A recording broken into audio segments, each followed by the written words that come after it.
दोस्तों जरा सोचो, आप लगातार 3 साल तक एक गेम खेलो और उसका एंडिंग इतना बेकार हो कि आपको अपना सिर फोड़ने का मन करे। मैं हूं केनिची यामाडा, एक 35 साल का बेरोजगार सिंगल और कंगाल कॉर्पोरेट मजदूर। सच बताऊं तो मेरी रियल लाइफ पहले से ही किसी हेल मोड से कम नहीं थी, पर मुझे गेम्स में और भी एक्सट्रीम टॉर्चर चाहिए था। मैं चाहता था एक ऐसा गेम जिसे कंप्लीट करने में कम से कम 10 साल लगें। तो बस मैंने तुरंत एक ऐसे हार्डकोर वीडियो गेम की तलाश शुरू कर दी जिसकी बैलेंसिंग एकदम वाहियात और कचरा हो। जैसे ही मैंने सर्च मारा, मेरी स्क्रीन पर एक मिस्टीरियस फैंटेसी वर्ल्ड का एड पॉपअप हो गया। एक अननोन कंपनी मुझे स्वॉर्ड्स और मैजिक की दुनिया में एक एंडलेस गेम खेलने का ऑफर दे रही थी। भाई तुम्हारा भाई तुरंत इंप्रेस हो गया। मैंने डिफिकल्टी लेवल्स चेक किए, इजी, नॉर्मल और एक अजीब सा हेल मोड। डिस्क्रिप्शन में साफ लिखा था कि इस मोड को चुनने वाले को भयंकर पछतावा होगा। लाइक सीरियसली, मुझे चैलेंज कर रहे हो? हेल मोड में लेवल अप करने के लिए नॉर्मल मोड से 100 गुना ज्यादा एक्सपीरियंस चाहिए था। ये सुनकर आम इंसान डर जाए, पर अपन तो गेमर है ना बॉस। मैंने बिना सोचे हेल मोड सिलेक्ट कर लिया। वहां बहुत सारे कैरेक्टर क्लासेस थे, स्वॉर्ड्समैन, स्पीयरमैन, हीरो और यहाँ तक कि डेमन लॉर्ड भी। पर मेरी नजर एक अजीब क्लास पर अटकी, समनर। सबसे मजेदार बात यह थी कि इसकी डिफिकल्टी रेटिंग बाकी सबसे हाई थी और ये अभी अल्फा टेस्टिंग में था। मुझे पता नहीं मैं इसे सिलेक्ट भी कैसे कर पा रहा था, पर मैंने सोचा क्यों नहीं, let's be a lab rat, और मैंने स्टार्ट बटन पर क्लिक कर दिया। क्लिक करते ही बूम, मैं अपने रूम से डायरेक्ट गायब। पहले तो मुझे लगा जैसे मैं किसी गर्म ब्लैंकेट में लपेटा हुआ हूं, काफी रिलैक्सिंग फील हो रहा था। पर अचानक से जगह एकदम टाइट होने लगी और मेरा सांस लेना मुश्किल हो गया। दोस्तों मैं मजाक नहीं कर रहा, मैं लिटरली इसेकाई होकर एक न्यूली बॉर्न बेबी बन चुका था। रीइंकार्नेशन का एकदम लाइव एग्जाम्पल। जैसे ही मैं इस दुनिया में आया, मेरे नए बाप ने मुझे खुशी से उठा लिया। मुझे देखते ही उसने अनाउंस कर दिया, मेरा बेटा हुआ है, इसका नाम एलन होगा। वाह भाई, नाम पहले से रेडी था।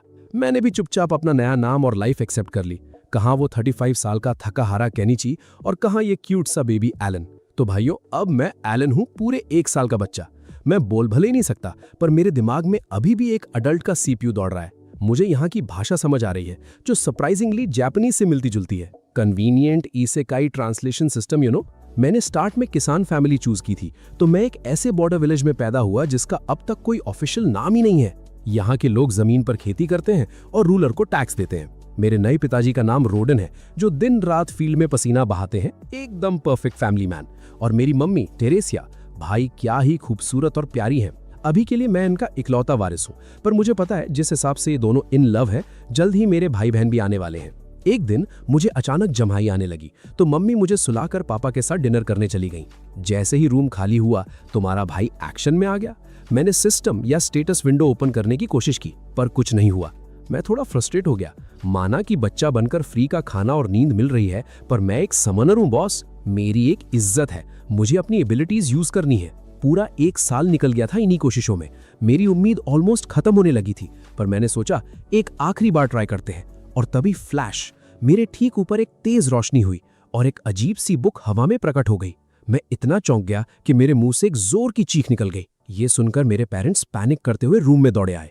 अब मैं उन्हें ये मैजिकल बुक तो दिखा नहीं सकता था, तो मैंने जल्दी से उसे गायब किया और ऐसी एक्टिंग की जैसे मैं गहरी नींद में सपने देख रहा हूँ। बेचारे पेरेंट्स कंफ्यूज होकर वापस चले गए और मुझे अपनी ऑस्कर वर्दी एक्टिंग का कॉन्फिडेंस मिल गया। उनके जाते ही मैं फटाफट उठा और वापस बुक को समन किया। 1 साल का वेट लंबा होता है बॉस। ये मेरी ग्रिमोर थी। बुक ने मुझे मेरे करंट स्टैट्स दिखाए। मैं अभी लेवल 1 पर था और मेरी क्लास सच में समनर थी। अगले पेज पर मुझे मेरी समनिंग और क्रिएशन स्किल्स के बारे में पता चला। प्रॉब्लम ये थी कि इन एबिलिटीज को यूज करने के लिए स्किल एक्सपीरियंस चाहिए था, जो मेरे पास बड़ा सा 0 था। फिर भी मेरे पास क्रिएट करने के लिए कुछ बेसिक समन्स थे, पर वो सिर्फ एच रैंक के आम कीड़े मकोड़े और छोटे जानवर थे। सीरियसली, हेल मोड में मुझे लेजेंडरीज की जगह कॉकरोचेस मिलेंगे? तभी बुक के एक पेज पर मुझे एक लेटर दिखा। ये किसी और का नहीं, बल्कि गॉड ऑफ क्रिएशन एल्मिया का था। लेटर में लिखा था कि इस इसेकाई वर्ल्ड में आने के लिए थैंक यू। मैजिकल बुक की डिलीवरी में हुई देरी के लिए हम माफी चाहते हैं। चूंकि आपने अल्फा वर्जन वाला कोर्स चुना था, पेपर वर्क में थोड़ा टाइम लग गया। भाई, यहाँ भी गवर्नमेंट ऑफिस वाला सिस्टम चल रहा है। लास्ट में एल्मिया ने वार्निंग दी थी कि अब कोर्स कैंसिल नहीं हो सकता, नो रिफंड्स। मुझे समझ आ गया था कि इस अल्फा वर्जन में बग्स हैं, पर एक गेमर को रोकना मुमकिन नहीं है। इस दुनिया में कोई एफएक्यू या स्ट्रैटेजी गाइड नहीं थी, मुझे खुद ही अपना रास्ता बनाना था। मैंने क्रिएशन स्किल का यूज किया और मेरे सामने कार्ड आ गया। ये मेरा पहला क्रिएशन था, एक एच रैंक इंसेक्ट कार्ड जो मुझे स्टैमिना और एजिलिटी में एक एक पॉइंट का बफ दे रहा था। भले ये बेसिक था, पर मेरे लिए ये किसी मास्टर बॉल से कम नहीं था। मैं उसे तुरंत समन करने वाला था, पर मम्मी वापस आ गई तो मुझे अपना स्लीपिंग बेबी वाला नाटक रिपीट करना पड़ा और समनिंग कल के लिए डाल दी। अगले दिन जैसे ही टेरेसिया मम्मी मुझे अकेला छोड़कर बाहर गई, मैं तुरंत एक्शन में आ गया। मैंने उस कीड़े को समन किया। कार्ड एकदम चमकते हुए लाइट पार्टिकल्स में बदल गया और एक बड़ा सा टिड्डा मेरे मुंह पर आकर कूद पड़ा। मैं थोड़ा डरा, पर फिर मैं हीरोइक फील करने लगा। मैंने उस टिड्डे को ऑर्डर दिया कि मेरे पास आओ, पर वो मेरी पूरी तरह से बेइज्जती करते हुए मुझे इग्नोर करके वहां से निकल गया। कैसा घटिया एटीट्यूड था इसका। मैंने बुक में चेक किया तो पता चला कि मैं इसका नाम रख सकता हूँ। मैंने इस बेशरम टिड्डे का नाम डेनका रख दिया। बुक में बफ्स का सेक्शन भी था और मुझे जल्दी समझ आ गया कि इस कार्ड से सच में मेरे बेसिक स्टैट्स बढ़ रहे हैं। मैं इतना एक्साइटेड हो गया कि गलती से जोर से आवाज निकाल दी। आवाज सुनकर टेरेसिया मम्मी भागती हुई आई और फिर सीन एकदम पलट गया। मम्मी ने रूम में इतना बड़ा कीड़ा देखा और बिना एक सेकंड सोचे उसके ऊपर अपना बड़ा सा पैर रख दिया। स्प्लैट! मेरा बेचारा पहला समन, मेरा प्यारा डेनका, सीधा गेम ओवर हो गया। ऊपर चला गया भाई वो सीधा। मम्मी का power level definitely H rank से तो बहुत ऊपर था। इस ट्रैजिक इवेंट के बाद मैं रुका नहीं। कुछ दिनों तक एक्सपेरिमेंट करने के बाद मैं एक नई टीयर के क्रीचर को क्रिएट करने में सफल हुआ। मैंने एक अपर रैंक चूहे को बुलाया जिसका नाम मैंने माउसी रखा। ये भी डेनका की तरह थोड़ा बेवकूफ था, पर कम से कम मेरे ऑर्डर देने पर ये अपनी एबिलिटी तो यूज कर रहा था। देखो भाइयों, ये इसेकाई दुनिया खतरनाक मॉन्स्टर्स से भरी पड़ी है और मुझे पता था कि मेरे इन दो छोटे मोटे समन कार्ड से मैं किसी का बाल भी बांका नहीं कर सकता। पर यहाँ सिस्टम का एक कैच था। मैं हर क्रिएचर के लिए 10 समन कार्ड्स एक साथ रख सकता था और सबसे तगड़ी चीज थी इनके बफ्स। एग्जाम्पल के लिए, अगर मैं माउसी के 10 कार्ड्स इक्विप कर लूं तो मेरा अटैक स्टैट डायरेक्ट 10 गुना बढ़ जाएगा। ओपी फीलिंग आ रही है ना? इन बफ्स के साथ मैं अभी से किसी भी नॉर्मल बच्चे से बहुत आगे निकल चुका था। पर भूलो मत, मैं हेल मोड में हूँ। यहाँ स्किल्स और कैरेक्टर्स को अपग्रेड करने के लिए नॉर्मल से 100 गुना ज्यादा एक्सपीरियंस चाहिए होता है। भाई ये 100x EXP जमा करना ऐसा लग रहा था जैसे YouTube पे 1 लाख सब्सक्राइबर्स पूरे करके सिल्वर प्ले बटन लाने के लिए घिसना पड़ता है। लंबा सफर था बॉस। खैर, इससे पहले कि मैं अपनी समनिंग की प्रैक्टिस कंटिन्यू करता, मेरे पापा रोडन दिन भर की कड़ी मेहनत के बाद घर लौटे। उन्हें देखते ही टेरेसिया मम्मी टेंशन में आ गई क्योंकि पापा के कपड़ों पर लाल रंग लगा हुआ था। पर पापा ने तुरंत मम्मी को रिलैक्स करते हुए समझाया कि ये हंटिंग के दौरान का निशान है, उन्हें कोई चोट नहीं आई है। ये सुनकर मम्मी ने चैन की सांस ली। फिर पापा ने पूरे जोश में मुझे बताया कि आज उन्होंने एक विशालकाय जंगली सूअर का शिकार किया है। मुझे पता था कि मेरे पापा एक सर्फ है, किसान है, पर पतझड़ और सर्दी का मौसम आते ही वो गांव के बाकी मर्दों के साथ मिलकर मॉन्स्टर्स का शिकार करने निकल जाते थे। पापा ने बताया कि वो सूअर सच में एक जायंट था और उन्होंने मुझसे पूछा कि क्या मैं उसे देखना चाहता हूँ। दोस्तों, एक गेमर भला असली मॉन्स्टर देखने का मौका कैसे छोड़ सकता है? मैंने बिना झिझक हाँ कर दी। पापा ने मुझे अपने कंधों पर बिठा लिया और बताया कि पड़ोसी अभी उसे प्रोसेस कर रहे हैं, तो हम जाकर उसे देख सकते हैं। जैसे जैसे पापा आगे बढ़े, मुझे पहली बार इस बाहरी दुनिया को इतने करीब से देखने का मौका मिला। उन्होंने मुझे आसमान में उड़ते पक्षियों का एक झुंड दिखाया और बताया कि इस मौसम में ये पक्षी झुंड बनाकर नॉर्थ की तरफ उड़ते हैं, जो पतझड़ आने का साइन होता है।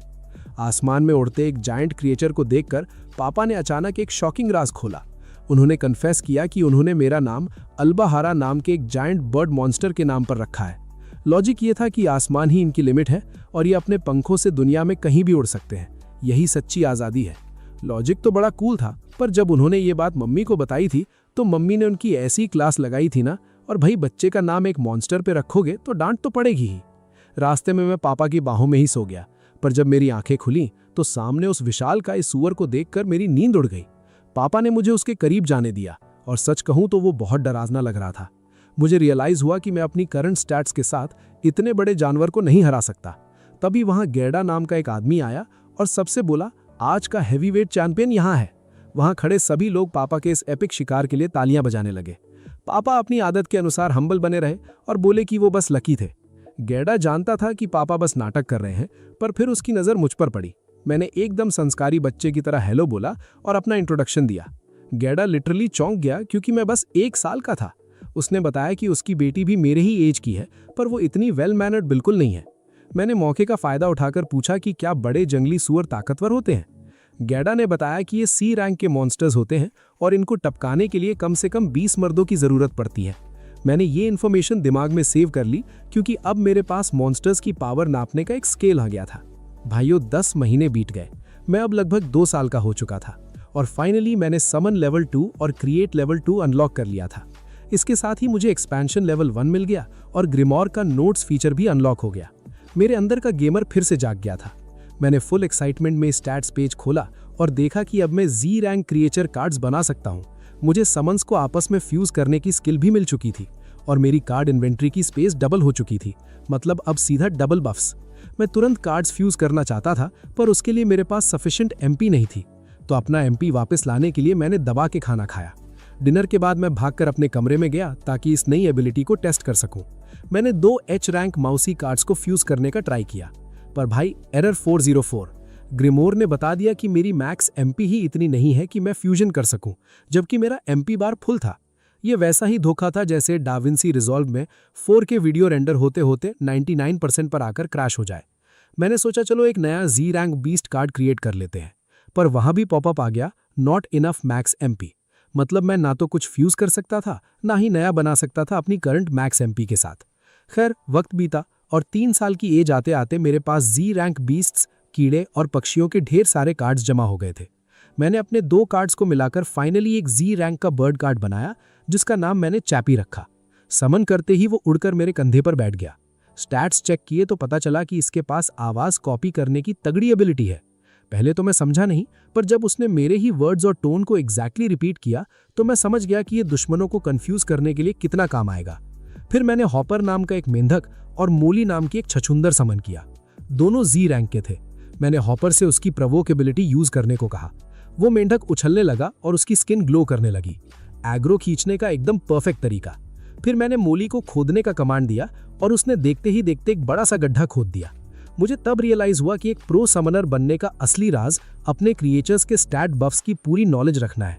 इस सिस्टम में ऐसी डेप्थ थी और कॉम्प्लेक्सिटी थी जो एक हार्डकोर गेमर हमेशा से चाहता था। मैं इन्हीं ओपी ख्यालों में खोया हुआ था कि अचानक मैं मोली के खोदे हुए गड्ढे में गिर गया। मेरी सारी हीरो वाली हाइप 1 सेकंड में मिट्टी में मिल गई, क्योंकि मुझे समझ आ गया था कि अभी मुझे असली मॉन्स्टर से लड़ने का कोई चांस नहीं मिलने वाला। ठीक 3 बजे गांव की घंटी बजी और मुझे पहले से पता था कि अब क्या आफत आने वाली है। मेरा बिल्कुल मन नहीं था। गैडा की बेटी क्रीना मुझे ढूंढते हुए वहां आ धमकी और हमेशा की तरह फुल एनर्जी में मुझे शूर वीरों वाला स्वॉर्ड फाइटिंग खेलने के लिए इनवाइट करने लगी। भाई इस लड़की के पास लिटरली 0 चिल था।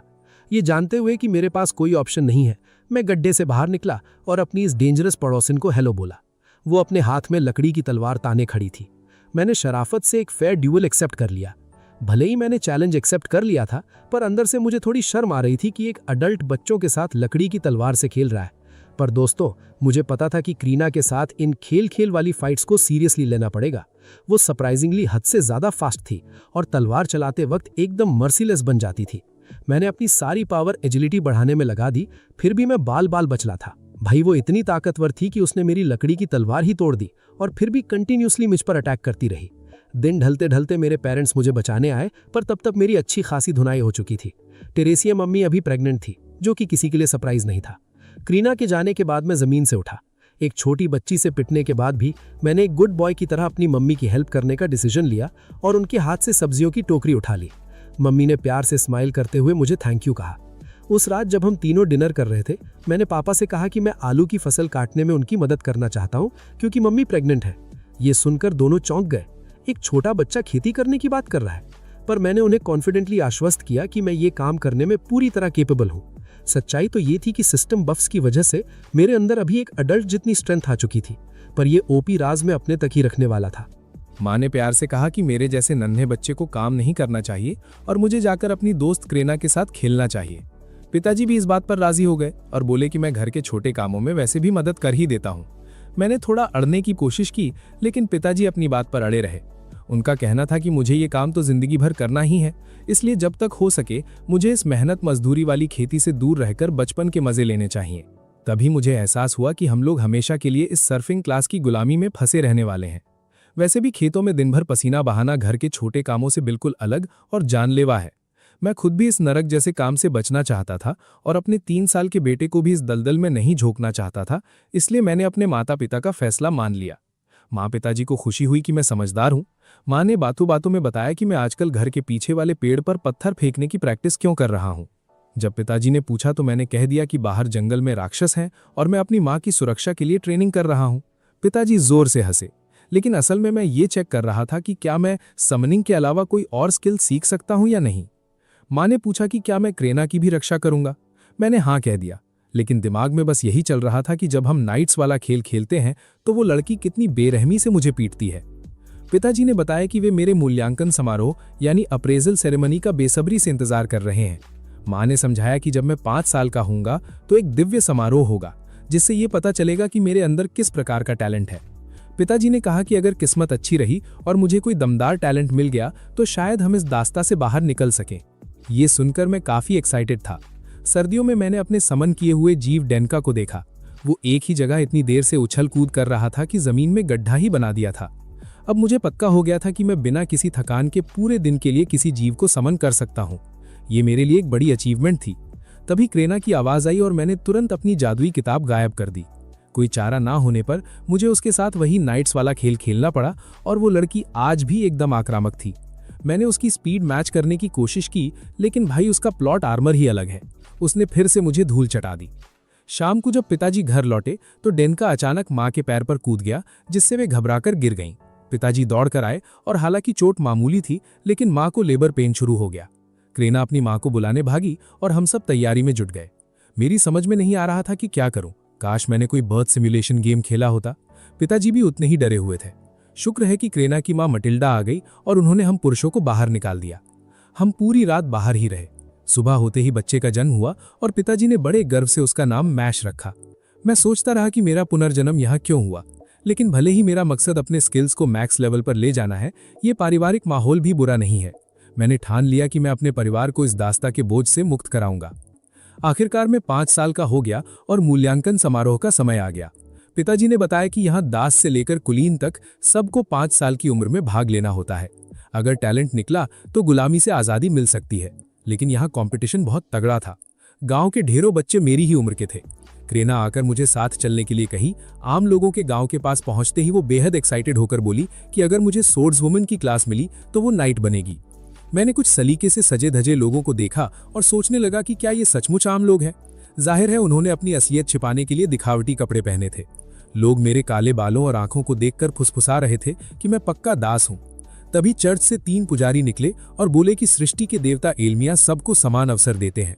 उन्होंने उदाहरण दिया कि संत क्लेसस और सोर्ड्समैन डायवर्ग भी कभी साधारण दास हुआ करते थे, जिन्होंने बाद में दुश्मनों का सिस्टम हैंग कर दिया था। मुझे याद आया कि गेम में भी हीरो और सोर्ड्समैन क्लासेस को सबसे निचले लेवल से शुरू करना पड़ता था। ये तो गेम के नियम थे जो यहाँ भी लागू होते हैं। हम अंदर गए और मैंने एल्मिया, सृजन के देवता की मूर्ति देखी, जिन्होंने मुझे पत्र भेजा था। प्रक्रिया शुरू हुई और गांव के प्रधान डोबोजी के बेटे पलोमास को स्टेज पर बुलाया गया। उसने क्रिस्टल बॉल पर हाथ रखा और पीछे लगी मेटल प्लेट पर उसके गुण अंकित हो गए। मैंने देखा कि वो बिल्कुल मेरे ग्रिमोर के स्टेट पेज जैसा था। उसे मर्चेंट की क्लास मिली, जो उसके परिवार के लिए बड़ी बात थी। मैंने महसूस किया कि यहाँ तो किसी भी टैलेंट पर जश्न मनाया जाता है और हमारे एट्रीब्यूट्स यहाँ नंबरों के बजाय रैंक के हिसाब से दिखाए जाते हैं। अब बस मेरी बारी का इंतजार था। मैंने चुपके से अपना ग्रिमोर चेक किया, ये कंफर्म करने के लिए। कसम से मुझे ये बात बहुत मस्त लगती है कि मेरे स्टैट्स मेरे अलावा कोई और नहीं देख सकता। जैसे जैसे सेरेमनी आगे बढ़ी मुझे पता चला कि हर किसी को टैलेंट नहीं मिलता और यही वजह है कि ये इतनी बड़ी डील है। फिर डगोरा नाम का एक बच्चा आगे आया। उसने क्रिस्टल बॉल पर हाथ रखा और प्रीस्ट्स ने बताया कि उसके पास एक्स यूजर का टैलेंट है। मैं सच में सरप्राइज था, क्योंकि ये पहला ए रैंक एट्रीब्यूट था जो हमने अभी तक देखा था और लग रहा था कि बिना किसी टैलेंट के इन हायर रैंक्स को हासिल करना नामुमकिन है। लगभग सभी का अप्रेजल होने के बाद आखिर में क्रेना की बारी आई। वो बड़ी एक्साइटेड होकर ये जानने के लिए क्रिस्टल बॉल की तरफ दौड़ी कि उसका टैलेंट क्या है। इस बार क्रिस्टल बॉल अचानक जोर से ग्लो करने लगी और वहां खड़े सभी लोग इस चमत्कार को देखकर दंग रह गए। क्रेना को स्वॉर्ड लॉर्ड का टैलेंट मिला था, जो इस दुनिया के सबसे बेस्ट टैलेंट्स में से एक है। उसके डैड गेर्डा ने खुशी से उछलते हुए कहा कि उसने तो सीधा टैलेंट का जैकपॉट मार लिया है। पर हमारी क्रेना उदास हो गई, क्योंकि उसे बस एक नॉर्मल स्वॉर्ड्स वुमन बनना था। भाई, लगता है इसको ओपी होने का शौक नहीं है। यहाँ लोग बिना टैलेंट के घूम रहे हैं और इसको टॉप टियर लूट पर डिसअपॉइंटमेंट हो रही है। वैसे मुझे बिल्कुल सरप्राइज नहीं हुआ, क्योंकि अकेला यही एक तरीका था जो जस्टिफाई कर सके कि ये लड़की इतनी रिडिकुलसली ओवरपावर्ड क्यों है। खैर, अब आखिर में मेरी बारी थी और मैं बस इस बात से खुश था कि अब मेरे पेरेंट्स को पता चल जाएगा कि मैं एक समनर हूँ।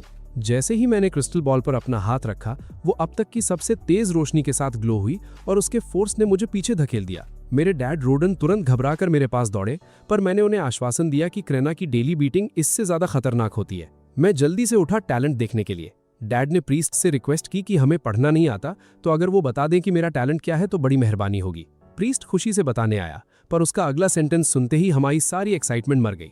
उसने अनाउंस किया कि मेरे पास कोई टैलेंट नहीं है। मुझे पता था कि कुछ गड़बड़ जरूर है, तो मैंने तुरंत खुद आकर उस मेटल प्लेट को चेक किया। तब मुझे दिखा कि जहां मेरा टैलेंट लिखा होना चाहिए था, वहां बस एक गार्बल्ड टेक्स्ट ग्लिच हो रखा था। मेरा तो मूड ही खराब हो गया।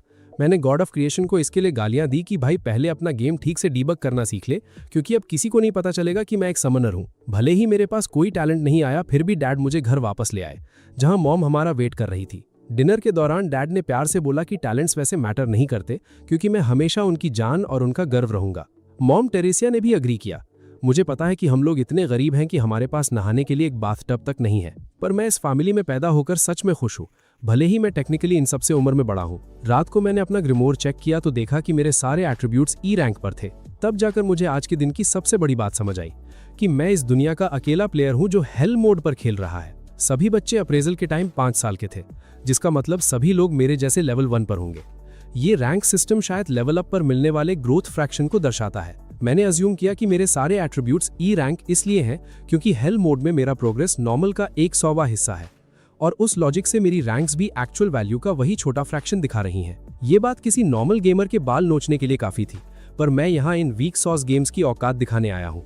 मैं अपनी पूरी लाइफ लगा दूंगा ये प्रूव करने में कि असली मजा हार्डकोर गेमिंग में ही है। हालांकि वो अप्रेजल सेरेमनी वाला अजीब टेक्स्ट ऑब्वियसली एक ग्लिच था जिसे डेवलपर्स को ठीक करना ही पड़ेगा, इसलिए मैं डेफिनेटली कंप्लेन करूंगा और उन्हें लेटर्स के समुद्र में डुबा दूंगा, क्योंकि वो एक नो लाइफ गेमर को अंडर एस्टिमेट नहीं कर सकते। वक्त बीतता गया और एक दिन मैंने नोटिस किया कि डैड काफी अजीब बिहेव कर रहे हैं। मॉम ने मुझे बताया कि कल रात देर से घर आने के बाद से ही उनका मूड खराब है। थोड़ी देर बाद हम लोग गैडा अंकल के घर गए ताकि क्रेना के स्वॉर्ड लॉर्ड बनने का जश्न मना सके। क्रेना ने एक्साइटेडली मुझे बताया कि sword Lord normal swords woman से भी बेटर क्लास है, तो अब वो और ज्यादा स्ट्रांग होने वाली है। मैंने अनजान बनते हुए कहा, वाह, जबकि तू पहले ही अपनी ताकत से मुझे बुरी तरह रौंद डालती है। आंटी मटिल्डा ने बताया कि गांव के चीफ्टन ने सुबह आकर उन्हें एक स्पेशल लिकर की बॉटल गिफ्ट की थी सेलिब्रेट करने के लिए, तो आज हम उस बॉटल को ओपन करेंगे। डैड का एटीट्यूड अभी भी सड़ा हुआ था और उन्होंने रूखेपन से बधाई देते हुए कहा, अपनी दारू एंजॉय करो। गैरडा अंकल ने भी उसी ढंग में रिप्लाई किया कि इस घर में पहले मेहमान दारू पीते हैं। मैं सोच में पड़ गया कि क्या डैड ग्रेना के स्वॉर्ड लॉर्ड वाले टैलेंट से जल रहे हैं,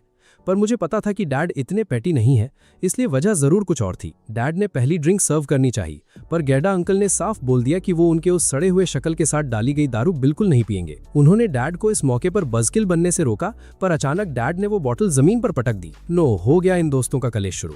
डैड ने जोर से बोला कि वो क्रेना के लिए सच में खुश है क्योंकि उसका टैलेंट कमाल का है। फिर गैडा अंकल ने उनसे पूछा कि तो उन्होंने हमारी फैमिली से अपने सारे नाते तोड़ने की बात क्यों की।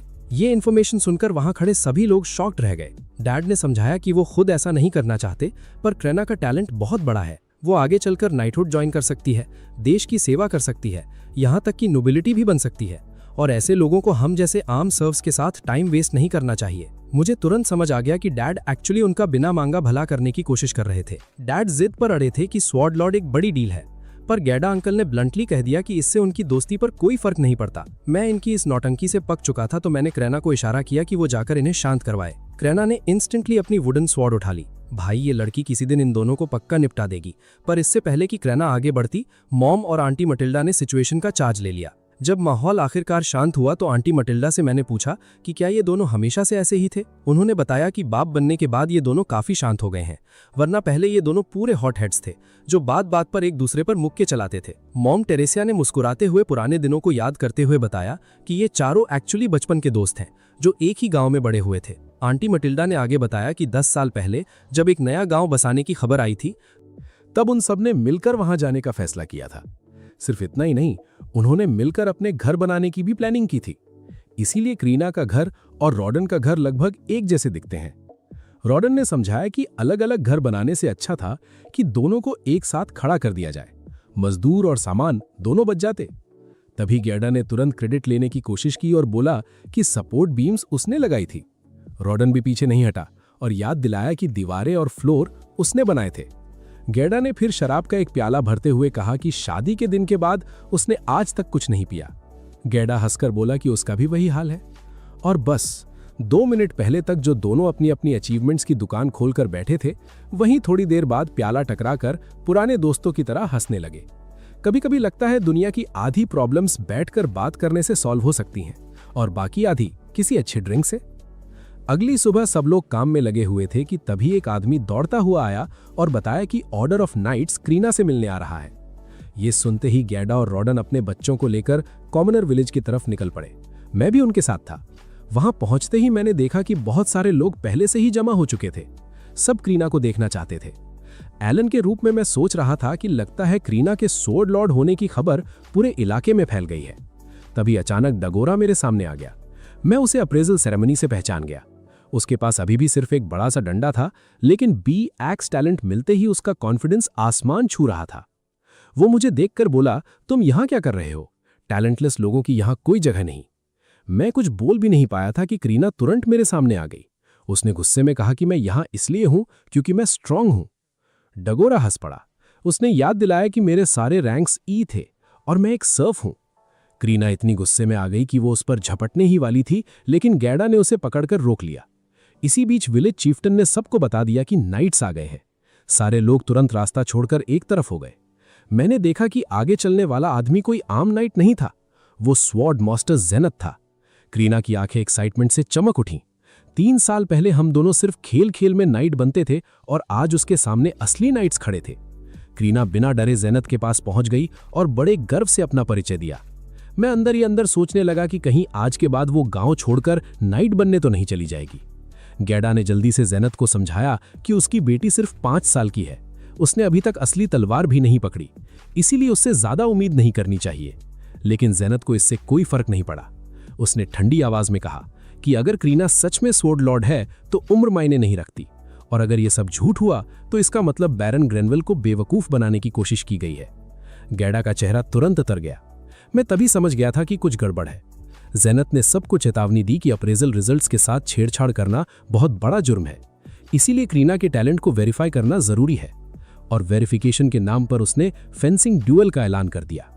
गैडा घबरा गया। उसने हाथ जोड़कर कहा कि उसकी बेटी पर दया की जाए, लेकिन जेनत ने सीधा जवाब दिया कि ड्यूअल होगा, मना करने का कोई ऑप्शन नहीं। मेरे दिमाग में सिर्फ एक ही सवाल घूम रहा था, ये लोग ठीक है ना? एक 5 साल की बच्ची को नाइट्स के वाइस कैप्टन के सामने खड़ा कर दिया गया था। पूरा माहौल टेंशन से भर गया। लेकिन जिस पल क्रीना ने पहली बार असली तलवार देखी, उसकी आंखों में डर नहीं बल्कि एक्साइटमेंट आ गई। वो सीधा तलवार की तरफ दौड़ी और पूछा कि क्या वो इसे यूज कर सकती है, और बिना किसी झिझक के उसने अपने से लगभग उतनी ही बड़ी तलवार उठा ली। फिर उसने सीधा वाइस कैप्टन को ड्यूअल के लिए चैलेंज कर दिया। वाइस कैप्टन ने अपना नाम लेब्रॉन्ड बताया और चैलेंज एक्सेप्ट कर लिया। क्रीना ने पहला वार किया, लेकिन लेब्रॉन्ड ने आराम से रोक दिया। डगोरा का मुंह खुला का खुला रह गया। उसे यकीन ही नहीं हो रहा था कि क्रीना इतनी बड़ी तलवार चला सकती है। मैं जानता था कि हमारी रोज की प्ले फाइटिंग की वजह से उसकी स्वॉर्ड मास्टरी स्किल लगभग लेवल 5 तक पहुंच गई होगी, लेकिन ये कितनी मदद करेगी मुझे खुद नहीं पता था। थोड़ी देर तक डिफेंस करने के बाद लेब्रॉन ने काउंटर अटैक किया। क्रीना मुश्किल से उस वार को रोक पाई। गैडा का दिल तो उसी पल मुंह को आ गया। क्रीना फिर से चार्ज हुई, लेकिन इस बार लेब्रॉन के एक जबरदस्त किक ने उसे सीधा दीवार तक पहुंचा दिया। गैडा का गुस्सा फटने ही वाला था, लेकिन नाइट्स ने उसे पकड़ लिया। रॉडन भी खुद को रोक नहीं पा रहा था, और सच कहूं तो मैं भी अंदर से उबल रहा था। चाहे क्रीना स्वॉर्ड लॉर्ड हो, फिर भी वो सिर्फ 5 साल की बच्ची थी। अडल्ट्स के पास एक्सपीरियंस और लेवल्स दोनों का एडवांटेज था। लेकिन तब कुछ ऐसा हुआ जिससे सब सन्न रह गए। क्रीना धीरे से वापस खड़ी हो गई, और इस बार उसके आसपास एक जबरदस्त ऑरा फैल गया। लेब्रॉन जैसे एक्सपीरियंस नाइट को भी खतरा महसूस हुआ। उसने तुरंत डिफेंस मजबूत कर लिया। क्रीना लगातार वार करने लगी। हर अटैक पहले से ज्यादा पावरफुल था। लेब्रॉन पीछे धकेले जा रहे थे। तब उसे एहसास हुआ कि क्रीना कोई एक्स्ट्रा स्किल यूज कर रही है। मैं हैरानी से सब देख रहा था, और फिर आखिरी पल आ गया। क्रीना ने पूरी ताकत के साथ फाइनल स्ट्राइक लगाई। क्रैक! लेब्रॉन की तलवार 2 टुकड़ों में टूट गई। उसी वक्त जेनथ ने ड्यूअल खत्म होने का ऐलान कर दिया और सबको अपने हथियार नीचे करने को कहा। क्रीना हैरान रह गई। उसने मासूमियत से पूछा कि ड्यूअल इतनी जल्दी कैसे खत्म हो गया। फिर वो लेब्रॉन के पास गई और बोली, आप काफी स्ट्रांग हो ग्रैंडपा। लेब्रॉन ने तुरंत प्रोटेस्ट करने की कोशिश की कि वो इतना बुढ़ा नहीं है, उसकी उम्र सिर्फ 24 साल है। लेकिन फिर शायद उसने सोचा कि 5 साल की बच्ची से आर्ग्यूमेंट करके कोई अचीवमेंट अनलॉक नहीं होने वाली, इसीलिए वो चुपचाप हार मान गया। पूरा गांव खुशी से चीयर करने लगा। सब लोग एक ही बात कह रहे थे, एक 5 साल की लड़की ने नाइट्स के वाइस कैप्टन को हरा दिया था। अब किसी को भी शक नहीं था, करीना सच में एक असली स्वॉर्ड लॉर्ड थी। गैडा की आंखों में खुशी साफ दिख रही थी। वो दौड़कर अपनी बेटी के पास गया और उसे गर्व से गले लगा लिया। रॉडन ने भी चैन की सांस ली। दोस्तों, ज़ेनोव बाबू फाइनली करीना की स्किल्स देखकर शॉक में आ गए। भाई ने अपना ईगो साइड रख के अपनी हरकतों के लिए माफी मांग ली। फिर उसने बोला कि अब उन्हें करीना के फ्यूचर के बारे में बात करनी होगी और हम चाहे तो अपने दोस्तों को भी ला सकते हैं। विलेज चीफ के घर पहुंचकर मैंने नोटिस किया कि गर्डा अंकल अभी भी गुस्से में थे और डेजोरा को वहां देखकर मैं थोड़ा सरप्राइज था। ज़ेनोव ने दोबारा इंट्रो दिया और बताया कि वो यहाँ लैंडलॉर्ड के कहने पर टेस्ट चेक करने आया था। फिर उसने चीफ से कहा कि वैसे तो गांव का नाम चीफ पर होता है, पर लैंडलॉर्ड इस गांव को करीना नाम देना चाहता है क्योंकि यहाँ एक स्वॉर्ड लेडी पैदा हुई है। चीफ ने तुरंत हाँ कर दी और बेचारे गर्डा का मुंह खुला का खुला रह गया। ज़ेनोव ने आगे बताया कि 3 साल पहले एक काउंट के यहाँ भी एक स्वॉर्ड मास्टर पैदा हुआ था। मैं चुपचाप फ्रूट खा रहा था, पर यह सुनकर शॉक्ड था क्योंकि मुझे लगता था ये ओपी क्लासेस सिर्फ आम लोगों को मिलती हैं। ज़ेनोव ने क्लियर किया कि उस वीआईपी बंदे ने रॉयल फैमिली को सर्व तो किया, पर उसका लेवल एकदम कचरा था। री-इवैल्यूएशन में पता चला कि वो बस एक नॉर्मल स्वॉर्ड्समैन था, मतलब नोबल्स अपना फेक रेज्यूमे चला रहे थे। इस वजह से royal family in testing rituals पर डाउट करने लगी थी। ज़ेनोव ने टेस्टिंग वाले नाटक के लिए गर्डा से दोबारा माफी मांगी, जो उसने मान ली। ज़ेनोव ने फाइनल किया कि करीना 12 साल की होते ही अकेडमी जाएगी और उसके बाद रॉयल फैमिली के लिए काम करेगी। तभी कुल्हाड़ी वाले बच्चे ने पूछा क्या वो नाइट बन सकता है। उसका बाप बेचारा डर के मारे पसीना पसीना हो गया और माफी मांगने लगा, पर ज़ेनोव ने हीरो टाइप बोला कि वो गांव में एक टीचर भेज देगा और उसने उस बच्चे को दबा के ट्रेनिंग करने को कहा। इसके बाद करीना मेरे पास आई और बोली कि मैं उसके साथ पढ़ाई करूं, पर बीच में टोरा ने मेरा मजाक उड़ाते हुए बोला कि मुझ में कोई टैलेंट नहीं है, सस्ता रोस्टर कहीं का। सीना ने तुरंत मुझे डिफेंड किया कि मैं स्ट्रांग हूं। मैं सच में दंग रह गया। मैं अंदर से एक पूरा अडल्ट हूं, फिर भी एक 5 साल के बच्चे की बात का बुरा मान रहा था और मेरी ही एज की एक बच्ची मुझे डिफेंड कर रही थी। ज़ेनोव ने मेरे काले बाल और आंखें नोटिस की। मेरे डैड रोडान ने बताया कि वो उनके बेटे हैं और गर्डा ने हमारा इंट्रो करवाया। ज़ेनोव एकदम से चौंक गया और डैड से पूछा कि क्या वो फेमस बोर हंटर है। फिर उसने तुरंत माफी मांगी कि उन्होंने डैड को ठीक से पहचाना नहीं।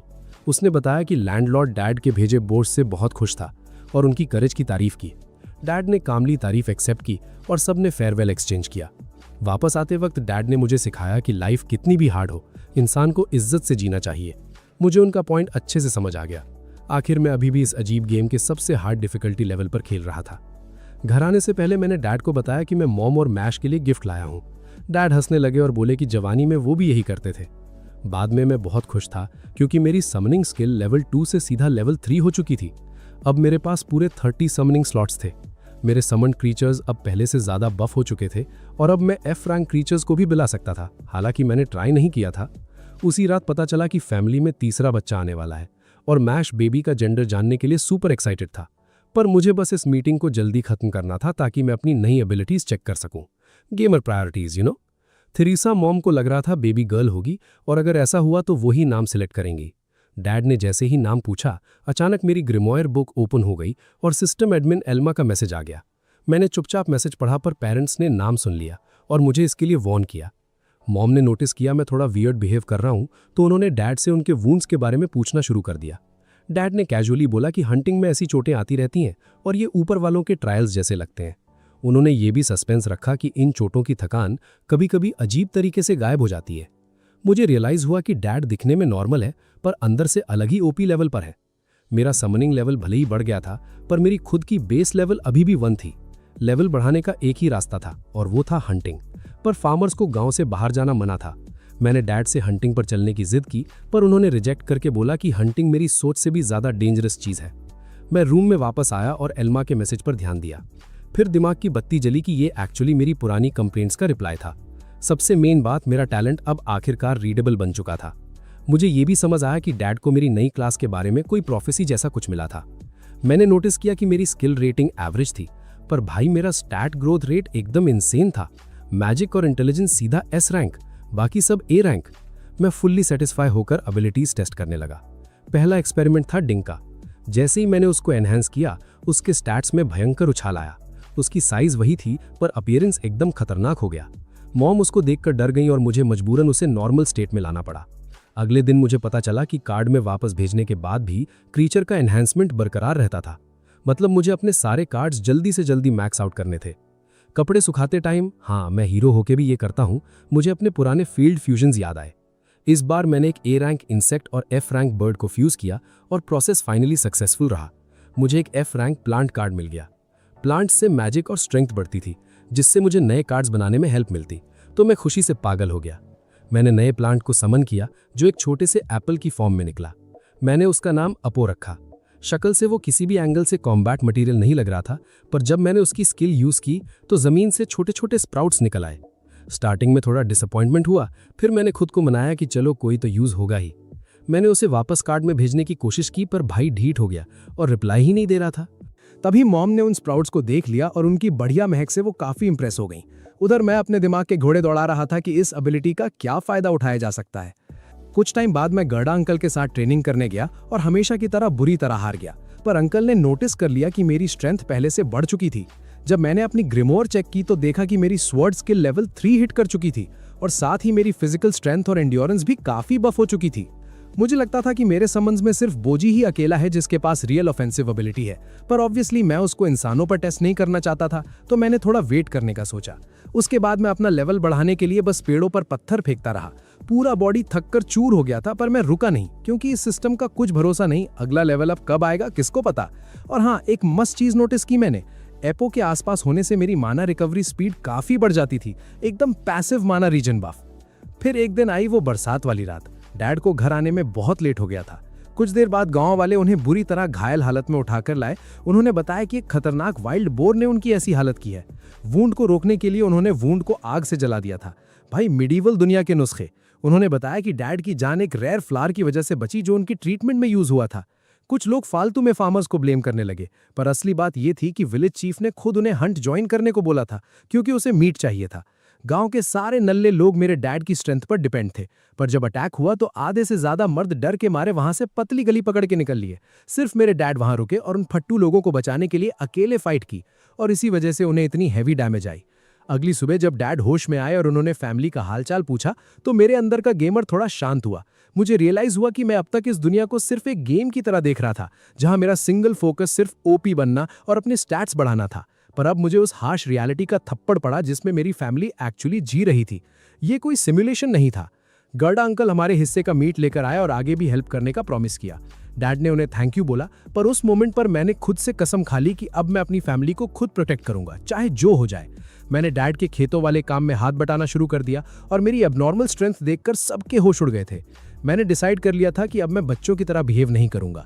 मैंने और ज्यादा स्ट्रांग बनने के लिए अपने माना का एक बड़ा हिस्सा सैक्रिफाइस किया और अपना पूरा ध्यान फैमिली की सेफ्टी पर लगा दिया। गर्डा अंकल के साथ आलू निकालते टाइम मैंने एक और स्कैम नोटिस किया। फसल का 60% हिस्सा सीधा विलेज चीफ के पास जाता था। भाई, ये कैसा टैक्स सिस्टम है? इसी वजह से गांव वालों को सर्दियों में भूखे मरना पड़ता था। बाद में वो विलेज चीफ और उसका बेटा माफी मांगने आए। उसका बेटा तो लिटरली घुटनों पर बैठकर भीख मांग रहा था। भाई, इतना ओवर एक्टिंग। मुझे वो सीन देखकर थोड़ा क्रिंज फील हो रहा था, पर डैड ने बड़े आराम से उसको आगे से केयरफुली रहने को बोल दिया। मैं ये देखकर शॉक था कि कॉम्पेंसेशन के नाम पर डैड को कितना सारा गोल्ड मिला था।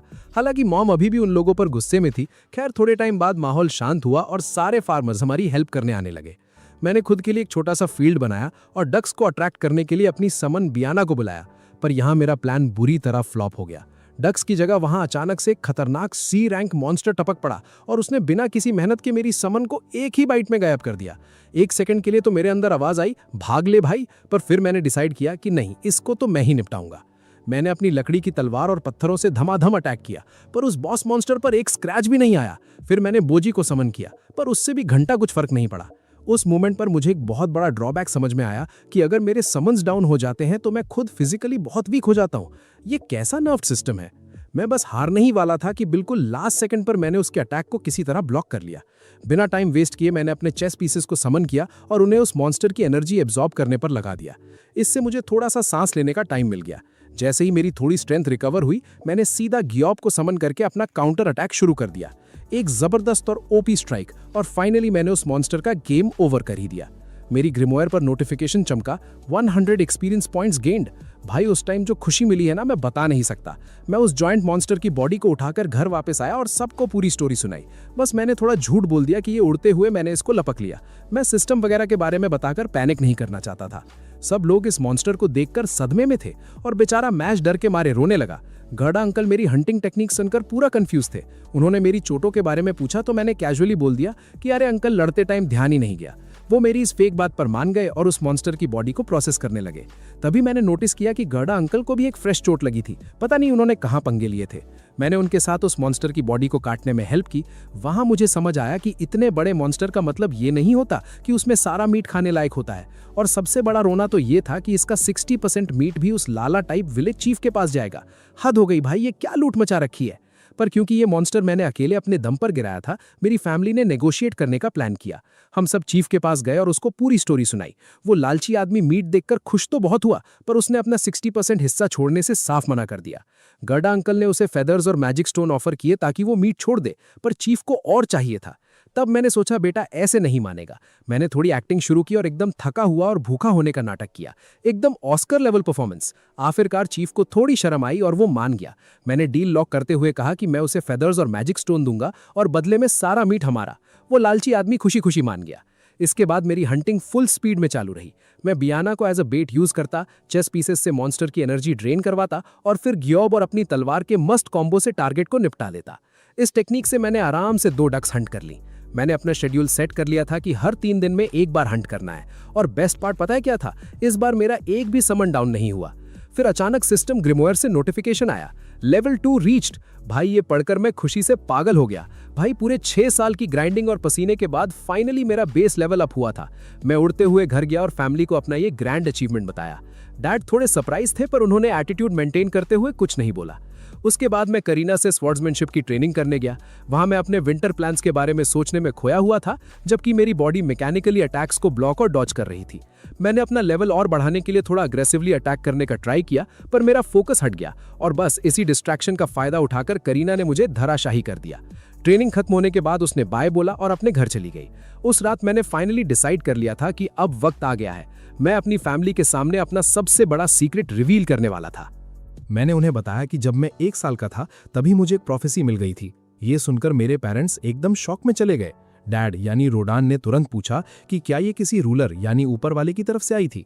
मैंने हाँ बोला और थोड़ा फ्लेक्स करते हुए ऐड किया कि मेरे पास बाकी लोगों से कहीं ज्यादा विजडम और पावर है। पर साथ ही मैंने ये भी चिपका दिया कि मुझे जो ट्रायल मिला है वो 100 लोगों के कंबाइंड ट्रायल से भी ज्यादा हार्ड है। हेल मोड कैसा होता है इनको क्या पता।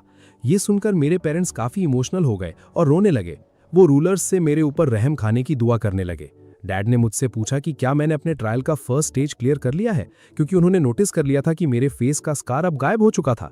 मैं थोड़ा सरप्राइज हुआ कि इनको कैसे पता, पर फिर डैड ने बताया कि अपनी जवानी में उन्होंने भी कुछ ऐसा ही एक्सपीरियंस फेस किया था। मतलब डैड भी अपने टाइम के मेन कैरेक्टर रह चुके हैं। मॉम ने पूछा कि आखिर इस सब का फाइनल रिजल्ट क्या निकला। मैंने उन्हें बताया कि 2 महीने पहले मुझे रूलर ऑफ क्रिएशन से एक नई प्रोफेसी मिली थी। मैंने थोड़ा सिस्टम को एक्सप्लेन करते हुए बोला कि मेरे वीक स्टैट्स का रीजन मेरी स्लो ग्रोथ है और मेरा टैलेंट एकदम नया और यूनिक है, इसी वजह से बाकी लोगों को वो दिखता नहीं है। डैड और ज्यादा डिटेल्स जानना चाहते थे, पर मैंने आगे एक्टिंग चालू रखी और बोल दिया कि मुझे खुद भी ये सब पूरी तरह समझ नहीं आ रहा है। असलियत में मैं जानबूझकर बहुत सारी डिटेल्स हाइड कर रहा था ताकि कोई मुझे एकदम से खतरनाक ना समझ ले। ओवर पावर्ड होना ठीक है, पर बेवजह शक पैदा करना नहीं। मॉम ने चिंता में मुझे गले लगा लिया और डैड ने पूछा कि अब मेरा आगे का प्लान क्या है। मैंने कॉन्फिडेंटली बोला कि मैं इसी रास्ते पर आगे बढ़ूंगा। डैड ने कहा कि अगर कभी हेल्प चाहिए हो तो बिना सोचे मांग लेना, पर साथ ही उन्होंने स्ट्रिक्ट वार्निंग दी कि ये सीक्रेट अभी किसी और को मत बताना। उन्होंने सिर्फ गिल्डा आंटी को बताने की परमिशन दी। जैसे जैसे टाइम बीता मैं गिल्डा आंटी की मीट कट करने में हेल्प करने लगा। आंटी ने मुझे बताया कि उन्हें बहुत पहले से ही लगता था कि मैं कोई नॉर्मल बच्चा नहीं हूँ। भाई स्मार्ट लोग हर जगह है इस गाँव में। उसके बाद हम मीट बेचने शहर गए। वहां मैंने पूछा कि हमारी फैमिली और बाकी ऑर्डिनरी फार्मर्स में क्या डिफरेंस है। तब मुझे असली स्कैम समझ में आया। मेन डिफरेंस उन हाई टैक्सेस का था जो हम लोग पे करते थे। मुझे पता चला कि हम विलेज चीफ को 3 गोल्ड कॉइन्स देते हैं और हर बच्चे पर 1 एक्स्ट्रा गोल्ड कॉइन चार्ज लगता है। जब मैंने पूछा कि क्या हम दोबारा ऑर्डिनरी फार्मर्स बन सकते हैं, तो पता चला कि उसके लिए 10 गोल्ड कॉइन्स देने पड़ेंगे। ये लाला लोग सब जगह धंधा खोल के बैठे हैं। मैंने अपना गेमर वाला मैथ लगाया और कैलकुलेट किया कि मेरी फैमिली को इस डेट से फ्री होने के लिए टोटल 50 गोल्ड कॉइन्स लगेंगे। हमने मीट बेचा और बदले में सॉल्ट और फ्रूट्स खरीदे। मैंने एक प्रॉपर आरपीजी मर्चेंट की तरह अपनी बुक में प्राइसेस रिकॉर्ड करना शुरू किया, अलग अलग कॉइन्स की वैल्यू समझी और कैलकुलेट करने लगा कि मुझे वो पैसा जमा करने के लिए कितनी बार हंटिंग पर जाना पड़ेगा। उसके बाद मैंने हीलिंग मेथड्स के बारे में सर्च किया और कुछ यूजफुल मेडिसिनल प्लांट्स के शेप्स याद कर लिए। Herb gathering skill unlocked. मैंने उस रेयर फ्लावर के बारे में भी पूछा जिसने पिछली बार डैड की जान बचाई थी, पर वो इतना महंगा था कि मेरे बजट से बाहर था। तब मुझे याद आया कि गिल्डा आंटी ने एक बार किसी की जान बचाने के लिए उसे बहुत सस्ते में बेच दिया था। जब मुझे समझ आया कि आंटी ने मेरे डैड के लिए इतना बड़ा सैक्रिफाइस किया था तो मैं बहुत इमोशनल हो गया। ग्रैटिट्यूड शो करने के लिए मैंने मर्चेंट को थोड़ा एक्स्ट्रा मीट दे दिया। वहां से निकलते टाइम मेरी नजर एक बहुत एक्सपेंसिव वेपन पर पड़ी। ठीक उसी मोमेंट पर एक फालतू सा लौंडा आकर मुझसे पंगे लेने लगा और अपनी धौंस जमाने की कोशिश करने लगा। स्टार्टिंग में तो मुझे इस छपरी में कोई इंटरेस्ट नहीं था, पर जब वो जबरदस्ती कन्फ्रंट करने लगा तो मुझे भी हाथ साफ करना पड़ा और ऑफ कोर्स मैंने उसको बिना किसी मेहनत के इजीली धो डाला। घर वापस आकर मैंने देखा कि डैड अब काफी बढ़िया कंडीशन में थे और उनकी बैंडेजेस भी हट चुकी थी। मॉम यानी टेरेसा ने मुझे आगे से और केयरफुल रहने को बोला। फिर मैं उनके साथ बैठा और फाइनली मुझे थोड़ी शांति और स्टेबिलिटी फील हुई। अगले दिन मैं करीना के घर के पास डिगूरा के साथ ट्रेनिंग कर रहा था और इस बार मैं एक्चुअली करीना के अटैक्स को सक्सेसफुली डॉज कर पा रहा था। Progression baby. ट्रेनिंग के बाद सब अपने अपने घर निकल गए। शाम को जब हमारी दोनों फैमिली साथ बैठी थी, डैड और गर्डा अंकल वहां आए। उनकी शक्ल देखकर लग रहा था कि कोई बहुत बड़ी गड़बड़ हो गई है। उन्होंने बताया कि उस लालची लैंडलॉर्ड ने रिक्वायर्ड हंटिंग कोटा बढ़ाकर सीधा 15 वाइल्ड बोर्स कर दिया है। इसका सीधा सा मतलब ये था कि अब बेचारे फार्मर्स को भी जबरदस्ती हंटिंग में हिस्सा लेना पड़ेगा। मॉम ने इस रिडिकुलस डिसीजन को तुरंत ऑब्जेक्ट किया, पर डैड ने समझाया कि ये ऑर्डर सीधा लैंडलॉर्ड की तरफ से आया है और उसको डिफाई करना ऑप्शन ही नहीं है। गर्डा अंकल ने आगे एक्सप्लेन किया कि अगर हमने रिक्वायर्ड नंबर पूरा नहीं किया तो लैंडलॉर्ड इस एरिया में नए फार्मर्स ले आएगा, जिससे करंट गांव वालों को मिलने वाले रिसोर्सेज कम हो जाएंगे। और सबसे डरावनी बात, आने वाले साल में ये कोटा 20 बोर्स तक भी जा सकता था। यहाँ इकोनॉमी और टैक्सेस ही फाइनल बॉस बने हुए हैं। मुझे तुरंत रियलाइज हो गया कि इन ऑर्डर्स को फॉलो करने का मतलब ये नहीं था कि ये डिमांड्स खत्म हो जाएंगी, उल्टा इससे फ्यूचर में हम पर प्रेशर और बढ़ेगा। जब गर्डा अंकल ने फार्मर्स को हंटिंग में एकदम यूजलेस बोला तो मैं पार्टली उनसे एग्री करता था, पर मैंने पॉइंट आउट किया कि ये लोग किसी और तरीके से यूजफुल हो सकते हैं और मैंने इस प्रॉब्लम को खुद हैंडल करने की परमिशन मांगी। कुछ दिन बाद मैं फार्मर्स और सर्वेंट्स के साथ हंटिंग साइट पर पहुंच गया। मेरा रोल सिर्फ ऑब्जर्व करना और इंस्ट्रक्शंस देना था, जिससे मुझे थोड़ी चिढ़ हो रही थी क्योंकि मैं खुद मॉन्स्टर्स निपटाकर अपना लेवल और एक्सपी बढ़ाना चाहता था। मैंने बॉस की तरह आगे आकर सबको समझाया कि हमारा मेन गोल इन बिगिनर्स को प्रॉपरली ट्रेन करना है ताकि पिछली बार वाली गलतियां दोबारा रिपीट ना हो। वो लड़का जिसकी बेवकूफ़ी की वजह से डैड को चोट लगी थी, वो फिर से रोने लगा और माफी मांगने लगा, पर डैड ने उसे डांट कर बोला कि माफी मांगने की बजाय अपने काम पर फोकस कर। फिर हमारे ग्रुप ने फॉरेस्ट में एंट्री मारी। मैं अंदर ही अंदर बहुत एक्साइटेड था क्योंकि ये पहली बार था जब मैं गांव की बाउंड्री के बाहर आया था। नया मैप और नए बायोम्स अनलॉक हो गए थे। गर्डा अंकल ने वही घिसा पिटा अपना पुराना प्लान बताया, जो इस बात पर डिपेंड करता था कि बिगिनर्स को एज अ बेट यूज करो वाइल्ड बोर को ल्योर करने के लिए, और फिर एक्सपीरियंस्ड हंटर्स दोनों तरफ से उस पर अटैक करेंगे। ये पुराना मेटा सालों से चल रहा था, पर बिगिनर्स के लिए ये सीधा गेम ओवर वाला रिस्क था। तो मैंने उस प्लान में एक ओपी एडजस्टमेंट सजेस्ट किया। मेरा आइडिया ये था कि जब तक वो बीस्ट वीक नहीं होता तब तक बिगिनर्स डेंजर जोन से दूर रहेंगे। जैसे ही उसकी एचपी कम होगी वो आकर 1-2 लिमिटेड सेव अटैक्स करेंगे ताकि उन्हें सीधा रिस्क में डाले बिना एक्सपी मिल सके। ये स्ट्रैटेजी एकदम सक्सेसफुल रही और हमने उस बोर को बहुत आराम से एलिमिनेट कर दिया। सभी बिगिनर्स भी लेवल अप हो गए। हालांकि इस फाइट में मुझे कोई एक्सपी नहीं मिला, पर अपनी बनाई हुई स्ट्रैटेजी को फ्लॉलेसली वर्क करते देख मुझे नेक्स्ट लेवल सेटिस्फैक्शन मिला। अगले दिन मुझे पता चला कि उनमें से एक आदमी ने टेम्पररीली हंटिंग रोक दी थी क्योंकि उसकी वाइफ प्रेग्नेंट थी। मैंने मौका देखकर चौका मारा और उसके साथ एक अग्रीमेंट सेट कर लिया। डील ये थी कि मैं जो डक्स हंट करूंगा वो उन्हें प्रॉपरली बुचर करेगा और बदले में मैं उसे मीट का एक हिस्सा दूंगा। एकदम फेयर ट्रेड। मेरा अल्टीमेट गोल क्लियर था।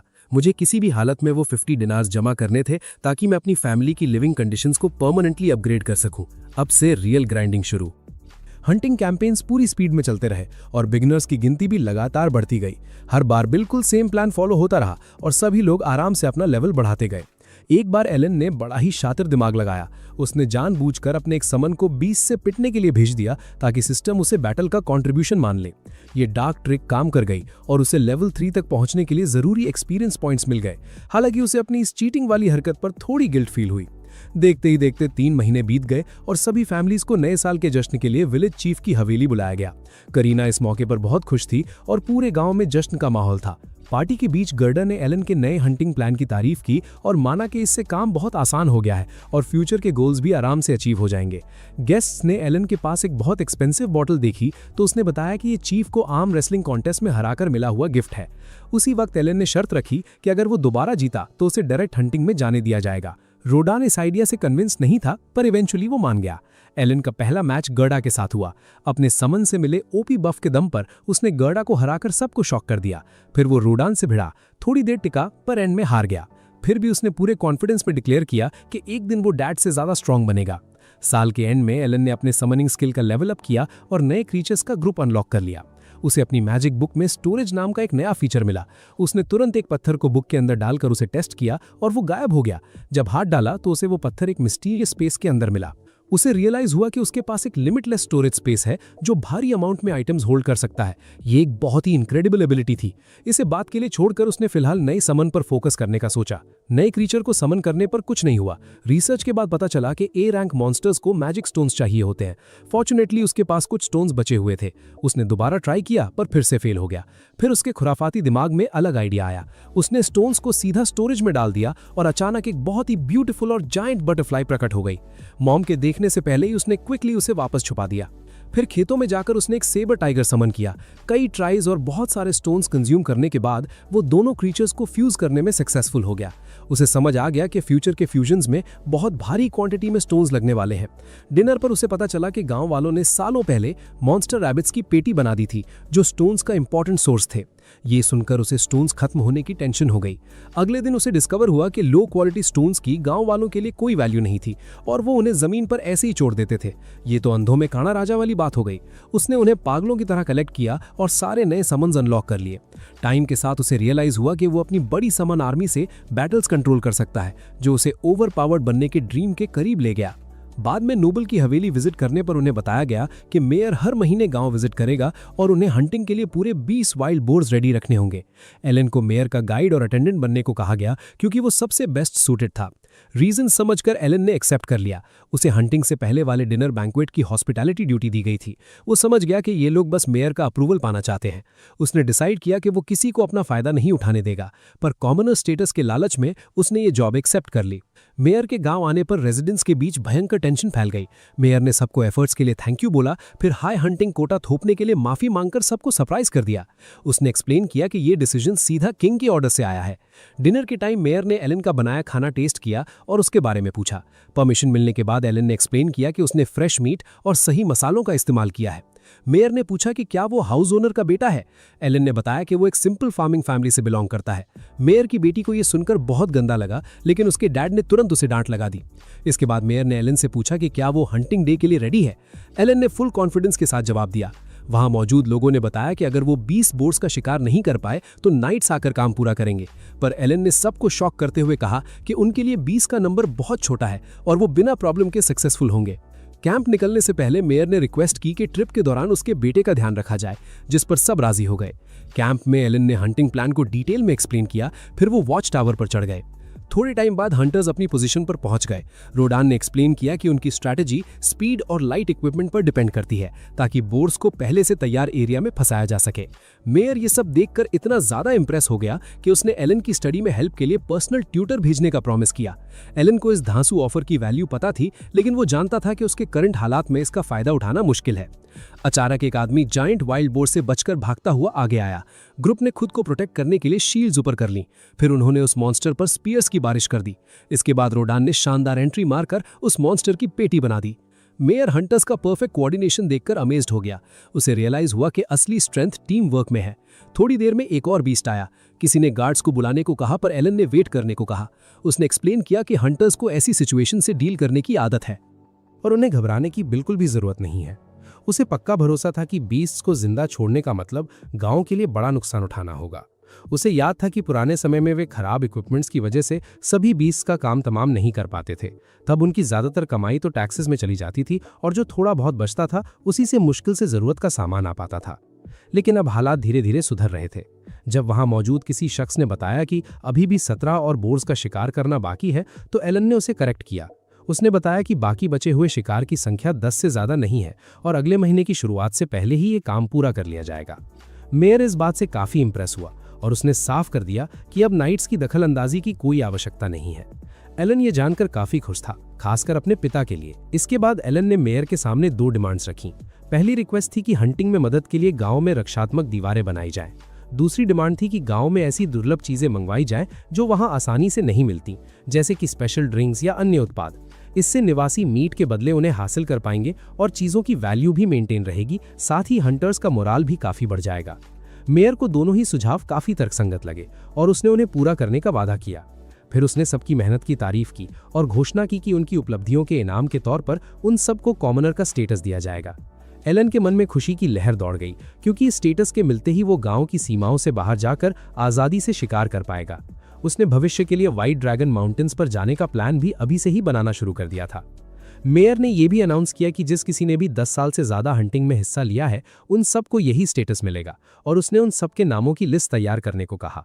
उसके बाद मेयर वहां से जाने की तैयारी करने लगा और बताया कि राजा इस गांव को पूरे किंगडम के लिए एक रोल मॉडल बनाना चाहता है। निकलने से पहले उसने पूछा कि गांव में बोर हंटिंग की ये शुरुआत आखिर हुई कैसे थी। रोडान ने उसे 13 साल पुरानी बात बताई, जब लगभग 100 लोग यहाँ की खेती की जमीन वापस हासिल करने आए थे। काफी कठिन मेहनत के बाद वहां एक विशाल वाइल्ड बोर प्रकट हुआ, जिसने सारी फसल बर्बाद कर दी। इससे सबका जीवन जीने का हौसला टूट गया। उसी वक्त रोडान ने सुझाव दिया कि जीवित रहने के लिए उन्हें बोर्स का शिकार शुरू करना होगा। अनुभव और सही हथियारों की कमी के बावजूद उन्होंने साधारण औजारों का उपयोग करके पहली बार शिकार किया था। मेयर इस कहानी से काफी भावुक हो गया और उसने कहा कि गांव वालों को खुद पर गर्व होना चाहिए, क्योंकि उन्होंने मिलकर वो काम कर दिया जो असंभव लग रहा था। हालांकि उसने याद दिलाया कि उस दौरान उन्होंने अपने एक साथी को खो दिया था। शिकार करने के बाद उन्होंने शासक का ट्रायल तो पास कर लिया और सबकी चोटें भी ठीक हो गई, लेकिन उनका साथी इतना खुशकिस्मत नहीं रहा। रोडान ने अपने बेटे को कई बार समझाया कि जो हुआ उसके लिए खुद को दोष ना दे, लेकिन वो कभी भी उस दुख से बाहर नहीं आ पाया।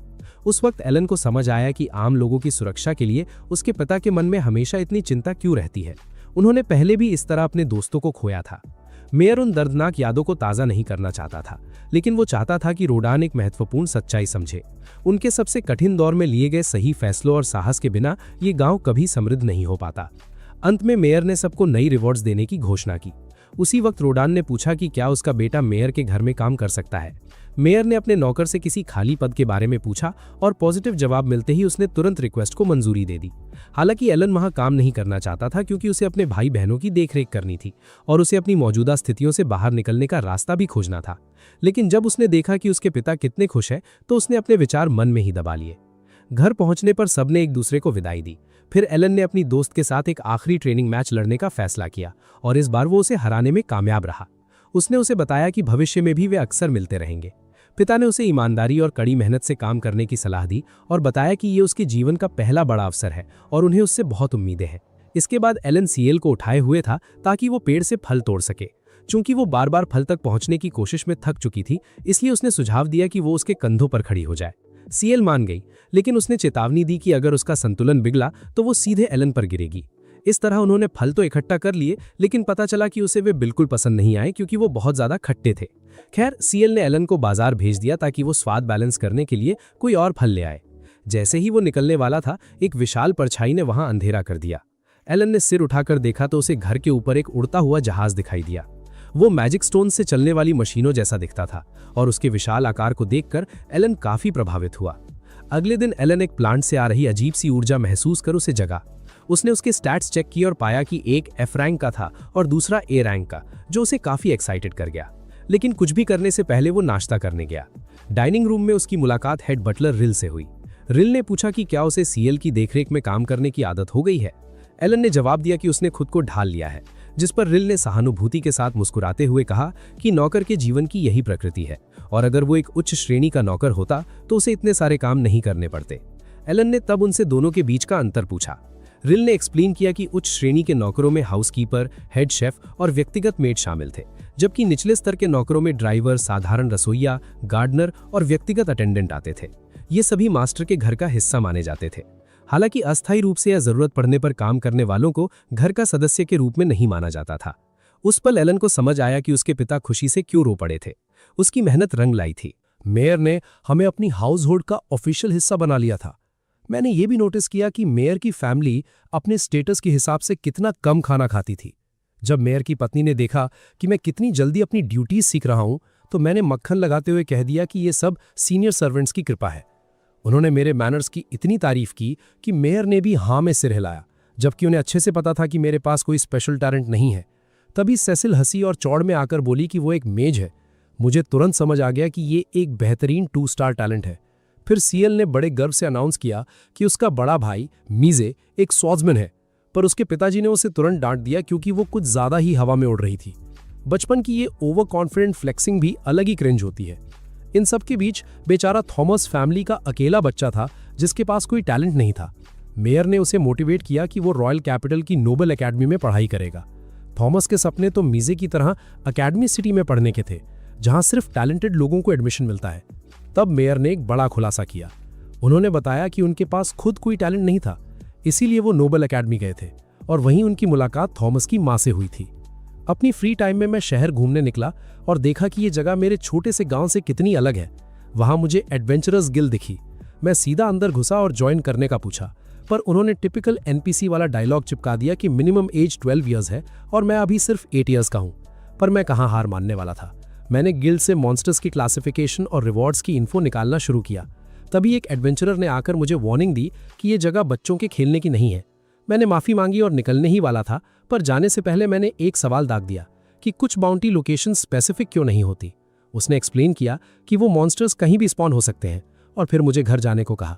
पर मैंने जाते जाते फिर पूछा कि मॉन्स्टर रैंक्स कैसे डिसाइड होती हैं। उसने बताया कि शहर से जितना दूर जाओगे डेंजर लेवल उतना बढ़ेगा और सबसे high ranked monsters white dragon mountains के पास मिलते हैं। मैं अंदर ही अंदर मुस्कुराया क्योंकि वो मेरे हर सवाल का जवाब दे रहा था। फिर मैंने पेंडिंग रिक्वेस्ट्स की तरफ इशारा करके पूछा कि इन्हें किसी ने एक्सेप्ट क्यों नहीं किया। एडवेंचरर ने समझाया कि वो मॉन्स्टर्स बहुत स्ट्रांग होते हैं और उन्हें हैंडल करना प्रोफेशनल नाइट्स का काम है। उन्हीं के बीच मैंने एक रिक्वेस्ट देखी जो व्हाइट ड्रैगन के शिकार की थी। जब मैंने उसके बारे में पूछा तो उसने मुझे तुरंत वहां से दफा होने को कहा, पर मैंने एक आखिरी सवाल और पूछ लिया। बेचारे ने थककर बताया कि ड्रैगन की पावर की वजह से वो मिशन बहुत मुश्किल था। व्हाइट ड्रैगन माउंटेन्स में एक बहुत ही वैल्यूएबल मिनरल का मैसिव डिपॉजिट भी था। बहुत से लोग उसे निकालने में फेल हो गए थे, इसीलिए सालों से उसका रिवॉर्ड बढ़ता जा रहा था। ये सुनते ही मेरा सिस्टम चालू हो गया और मैंने उस मिनरल की वैल्यू कैलकुलेट की। मेरा एस्टिमेट था कि उसकी कीमत 1000 गोल्ड कॉइन से भी ज्यादा थी। तभी उस एडवेंचरर की बाकी पार्टी वहां आ गई ताकि मैं उसका और दिमाग ना खाऊं। मैं उन्हें बाय बोलकर निकल गया अपने नए गोल के लिए एकदम हाइप्ड। अपनी एक छुट्टी वाले दिन मैं सिटी गेट की तरफ भागा। गार्ड ने मेरा ट्रैवल परमिट मांगा। परमिट देखकर वो चौंक गया और मुझे ग्रांडविल हाउस होल्ड का जानकर तुरंत माफी मांगने लगा। वीआईपी पास का यही तो फायदा है। गेट खुलते ही मैं सीधा जंगल की तरफ निकल गया। अपनी इन्फो के बेसिस पर मैंने अपना प्लान एग्जीक्यूट करना शुरू किया। मैंने मॉन्स्टर्स ढूंढने के लिए अपनी एबिलिटी से कुछ छोटे क्रीचर्स समन किए और एक टेस्टिंग के लिए अलग से समन किया। थोड़ी देर में वो वापस आए और बताया कि टारगेट मिल गया है। मैं उनके पीछे भागा, पर कुछ मिनट बाद मुझे टेंशन होने लगी। फिर मुझे अपनी बेवकूफ़ी का एहसास हुआ। मैंने उन्हें सर्च डिस्टेंस तो बताया ही नहीं था। आगे से इस फीचर का ध्यान रखना पड़ेगा। कुछ देर बाद मुझे गॉब्लिन्स का एक ग्रुप मिल गया। मैंने जल्दी से प्लान बनाया, क्रीचर्स समन किए और एम्बुश सेट कर दिया। मेरे क्रीचर्स ने अपने क्लॉज से अटैक करके कुछ गॉब्लिन्स को निपटा दिया, पर उतना काफी नहीं था। तो मैंने एक और क्रीचर समन किया जिसके पास गॉब्लिन्स को सुलाने की एबिलिटी थी। उनकी गहरी नींद में जाते ही मैं उन पर तब तक पत्थर बरसाता रहा जब तक सबका सफाया नहीं हो गया। मैंने उनकी मैजिक स्टोन्स कलेक्ट की और क्रीचर्स को और शिकार ढूंढने भेज दिया। ये ग्राइंडिंग रात तक चलती रही। जब मैं रुका तो मैंने देखा कि मैंने टोटल 16,000 एक्सपीरियंस पॉइंट्स गैदर कर लिए थे, जिससे मेरा लेवल 2 बार अपग्रेड हो गया। मुझे ये भी पता चला कि नए स्लीव स्पेल वाले क्रीचर का सक्सेस रेट 80% था और एक रूल समझ आया, वीक मैजिक स्टोन से पावरफुल क्रीचर्स समन नहीं होते और पावरफुल से वीक भी नहीं। इस गेम मैकेनिक को समझकर मैं और एक्सपीरियंस फार्म करना चाहता था, पर जिन बर्ड्स पर मैं डिपेंड कर रहा था वो हिली तक नहीं, क्योंकि वो नॉकटर्नल क्रीचर्स नहीं थी। मैं उनका यूज करके सिटी लौटना चाहता था, पर अब मैं जंगल में पूरी तरह से भटक गया था। किसी और दिन मैंने अपने अटैक को स्ट्रॉन्ग करने के लिए कुछ आयरन बॉल्स खरीदी। लगातार ग्राइंडिंग से मैं आखिरकार लेवल 12 पर पहुंच गया। मेरी स्ट्रैटेजी एकदम सिंपल थी, वीक मॉन्स्टर्स से एक्सपीरियंस गैदर करो और अपना इक्विपमेंट बफ करते रहो।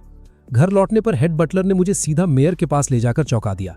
मेयर ने मेरी परफॉर्मेंस की तारीफ की, पर पूछा कि मैं फ्री टाइम में क्या कर रहा हूं। मैंने सच्चाई उगल दी कि मैं मॉन्स्टर्स का शिकार करता हूं क्योंकि शिकारियों का खून मेरी रगों में दौड़ता है। थोड़ा ओवर ड्रामेटिक मेन कैरेक्टर वाला डायलॉग था, पर बोलने में बहुत कूल लगा। मेयर सिचुएशन समझ गए, पर उन्होंने मुझसे उन हॉर्न रैबिट्स के बारे में पूछा जिनका मैं शिकार कर रहा था। सबको लग रहा था कि मैं बस ट्रेनिंग कर रहा हूं और वो कंफर्म करना चाहते थे कि मैं अपना परमिट ब्लैक में तो नहीं बेच रहा। मैंने एक्सप्लेन किया कि मैं रैबिट्स को हराने के बाद बस वहां डिस्पोज कर रहा था। तभी मेयर ने मुझे एक डील दी। उन्होंने बताया कि ग्रैंडविल टेरिटरी उन रैबिट्स का मीट 1 सिल्वर कॉइन पर सैक के हिसाब से खरीदेगी। पैसिव इनकम शुरू। मैंने उन्हें दिल से शुक्रिया अदा किया। एक और दिन मैंने एक साथ 100 गॉब्लिन्स की रेड मारने का प्लान बनाया, पर इस बार मेरे क्रीचर्स बहुत ही टेंस हालत में वापस लौटे। मैं रीजन चेक करने भागा तो देखा कि एडवेंचरर्स गिल्ड के कुछ लोग गॉब्लिन से भिड़ रहे हैं। उनमें वो गिल्ड वाला अंकल भी था। क्योंकि वो इंजर्ड था, मैंने अपनी आयरन बॉल्स का यूज करके उनकी हेल्प की। मैं नहीं चाहता था कि कोई मेरे समन क्रीचर्स को देखे, इसीलिए मैंने सिर्फ नाइफ से क्लोज कॉम्बैट फाइट ली। लेवल 12 हिट करने का फायदा ये था कि मेरी अटैक पावर और स्पीड दोनों 300 पॉइंट्स क्रॉस कर चुकी थी। एकदम ओवरपावर्ड। इस स्टैट बूस्ट की वजह से मैंने अकेले ही सारे गॉब्लिन्स को एलिमिनेट कर दिया। जैसे ही लास्ट गॉब्लिन गिरा, एक वाइट बालों वाली लड़की भागती हुई अपने साथी के पास आई। वो बेचारा बुरी तरह घायल था। लड़की ने प्रीस्टेस से उसे हील करने की विनती की, लेकिन दोस्तों एनिमे का क्लासिक यूजलेस हीलर ट्रोप यहाँ चालू हो गया। प्रीस्टेस का मैजिक पावर उसी वक्त खत्म हो गया। भाई जब सबसे ज्यादा जरूरत होती है तभी इनका सिस्टम हैंग कर जाता है। जब वो लड़की रोते हुए रेवन को हिम्मत रखने को कह रही थी, तभी एलन मसीहा बनकर पहुंच गया। उसने मैजिक बुक से हेल्थ पॉइंट्स रिस्टोर करने की एबिलिटी वाला रेयर लाइफ लीफ निकाला। एलन ने चुपचाप पत्ते को रेवन के पेट पर रखा, वो चमका और अगले ही पल घाव भर गया। रेवन का सिस्टम रीसेट होकर वो होश में आ गया। लड़कियों के पूछने पर उसने कंफर्म किया कि वो बिल्कुल ठीक है। एलन की नजर रीटा की चोट पर पड़ी। उसने एक और लाइफ लीफ से उसे भी हील किया। रीटा इतने महंगे आइटम से हिचकिचा रही थी, पर एलन ने उसे शांत किया और टेंशन ना लेने को कहा। रेवन ने खुद को फॉर्मली इंट्रोड्यूस किया। उसने बताया कि वो वही लड़का है जो गिल्ड में मिला था। रेवन ने जान बचाने के लिए एलन का शुक्रिया कहा। एलन ने कूल अंदाज में कहा कि शुक्रिया की जरूरत नहीं। वो जाने वाला था, पर रेवन ने उसे रोककर एहसान का बदला चुकाने की जिद की। एलन ने इनाम से इनकार किया क्योंकि उसे गोल्स के लिए एक्सपीरियंस पॉइंट्स जमा करने थे। फिर उसने शर्त रखी कि कोई उसके बारे में किसी को नहीं बताएगा। सबने राज छुपाने की कसम खाई। उन्होंने कहा कि अगर एलन को फ्यूचर में किसी चीज की जरूरत पड़े तो वो मांग सकता है। सुनते ही एलन ने तुरंत 100 हाई ग्रेड मैजिक स्टोन्स की डिमांड कर डाली। रेवन थोड़ा कंफ्यूज हुआ, पर हामी भर दी। उसने 1 हफ्ते में स्टोन्स तैयार रखने का वादा किया। सबने अलविदा कहा। लौटते वक्त एलन हीलिंग प्रोसेस के बारे में सोच रहा था। उसने याद किया कि जो फूल उसने पिताजी के लिए यूज किया था, उसने रिकवरी में 1 महीना लगा दिया था। दूसरी तरफ लाइफ लीफ ने रेवन को तुरंत ठीक कर दिया। इससे एलन ने डिडक्शन निकाली कि फूल हेल्थ पॉइंट्स का परसेंटेज हील करता है, जबकि लाइफ लीफ सीधा फिक्स्ड अमाउंट रिस्टोर करता है। पेड़ पर बैठकर एक्सपीरियंस पॉइंट्स का रिव्यू करते हुए उसे हॉकिंस वाला इंसिडेंट याद आया। उसने बिना टाइम वेस्ट किए हॉकिंस को समन किया और पूछा कि ऑर्डर्स इग्नोर करके उसे ज्यादा दूर क्यों ले गया था। हॉकिंस ने नजरें झुकाकर गलती मानी। नए मैकेनिक का पता चलने पर एलन चौंक गया। उसे समझ आया कि समन किए गए क्रीचर्स कभी-कभी अपने इमोशंस को ऑर्डर्स से ऊपर रख सकते हैं। इस लॉजिक ने एलन को सोचने पर मजबूर किया कि एल्मिया के क्रीचर्स कितने स्पेशल थे। हॉकिंस के चेहरे पर उदासी देखकर उसने समझाया कि उसका इरादा उसे डांटने का नहीं था। एलन ने फ्यूचर में ऑर्डर्स क्लियर रखने का वादा किया। उसी रात हवेली के अंदर एक अजीब और क्रिंज कॉमेडी सीन दिखा। अंधेरे में एलन ने छोटी सीएल को उठाया था जो जैम का डिब्बा चुरा रही थी। एलन ने धीमी आवाज में पूछा कि वो ऐसा क्यों कर रही है। सीएल ने बताया कि वो बड़े भाई मीजे के वेलकम के लिए कुकीज बनाना चाहती है। एलन को बात समझ नहीं आई, पर डिस्ट्रैक्शन में उसका बैलेंस बिगड़ गया। दोनों जोर की आवाज के साथ जमीन पर गिरे। घर वालों ने वो आवाज सुन ली। यहाँ एनिमे का घिसा पिटा प्लॉट आर्मर यूज हुआ। पकड़े जाने के डर से दोनों बिल्लियों की तरह म्याऊ म्याऊ करने लगे ताकि शक ना हो। ये निंजा टेक्निक रियल लाइफ में काम नहीं करती। ठीक उसी वक्त मेयर की फैमिली डिनर कर रही थी। टेबल पर सर्व किए गए मीट का स्वाद लाजवाब था कि सब चौंक गए। मेयर ने हैरानी से पूछा कि ये कैसा मीट है, तो सेसिल ने बताया कि ये उन्हीं जंगली खरगोशों का मीट है जिनका शिकार एलन ने किया था। मेयर ने प्राउडली कहा कि महान शिकारी रॉडेन के बेटे से यही उम्मीद थी। इसके बाद मेयर ने एलन को बताया कि गांव वालों ने सक्सेसफुली 20 जंगली सुअरों का शिकार करके किंगडम की डिमांड्स पूरी कर दी हैं। एलन बहुत खुश हुआ ये जानकर कि उसके पिताजी अभी भी शिकार कर रहे हैं, पर थॉमस काफी उदास दिखा और पूछने लगा कि इसका मतलब वे लोग अब सुअर का स्वादिष्ट मीट कभी नहीं खा पाएंगे।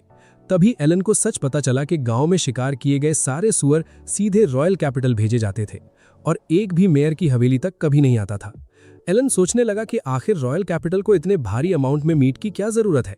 मेयर ने एक्सप्लेन किया कि राजा ने जंगली सुअरों के शिकार बढ़ाने का ऑर्डर दिया था और फिर भी उनके हिस्से का एक भी टुकड़ा हवेली नहीं पहुंचा। तभी मेयर की पत्नी ग्रैंडवेल ने पूछा कि अगर वे लोग अभी कोई पार्टी रखना चाहें तो सुअर का मीट कहां से अरेंज करेंगे। मेयर ने शांति से जवाब दिया कि उन्हें हर मौके पर सुअर का मीट परोसने की खास जरूरत नहीं है और वे किसी और खाने पर डिपेंड रह सकते हैं। इसके बाद थॉमस ने एलन से उम्मीद के साथ पूछा कि क्या वो अगली बार सफेद हिलन का शिकार कर सकता है, पर सेसिल ने तुरंत उसे बीच में टोक दिया। उसने पूरे एटीट्यूड में कहा कि एलन से जुड़ी कोई भी रिक्वेस्ट पहले सीधे उसके पास से गुजरेगी। एलन उसके इस ओवर कॉन्फिडेंट बिहेवियर से हैरान हुआ और सोचने लगा कि क्या ये लड़की खुद को उसका मैनेजर समझती बैठी है। थॉमस की मां ने उस टॉपिक को खत्म करने की कोशिश की और कहा कि ऐसी रिक्वेस्ट के लिए ये सही वक्त नहीं है, पर एलन ने बीच में आकर थॉमस से पक्का वादा कर लिया कि वो आज ही उसके लिए एक सफेद हिरन का शिकार जरूर करेगा। इस बात पर कमरे में मौजूद सब लोग खुशी से झूम उठे। एलन ने सबको आराम से एक्सप्लेन किया कि वो सफेद हिरन का रैंक बिल्कुल उन्हीं जंगली सूरों जैसा था जिनका शिकारी पीछा करते हैं। इसके बाद वो हिरन को ढूंढने जंगल में निकल गया। जल्द ही ईगल उड़कर वापस लौट आया और उसने अपडेट दी कि उसे सफेद हिरन फाइनली मिल गया है। एलन तुरंत उस एग्जैक्ट लोकेशन पर पहुंचने के लिए तेजी से चलने लगा। वहां पहुंचते ही वो एकदम चौंक गया क्योंकि उस अकेले हिरन ने अभी अभी बेरहमी से गॉब्लिन्स के एक पूरे ग्रुप की पेटी बना दी थी।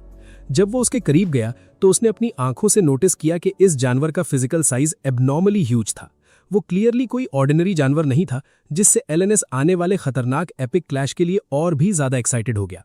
लोगों की आम सोच से बिल्कुल अलग एलन ने उस भारी भरकम सफेद हिरन का शिकार करने के लिए अपना मास्टर प्लान एग्जीक्यूट करना शुरू कर दिया ताकि फाइनली उसका गेम ओवर किया जा सके। इसी के साथ आज का ये पार्ट यहीं समाप्त होता है। नेक्स्ट पार्ट पर काम जोरों शोरों से चल रहा है।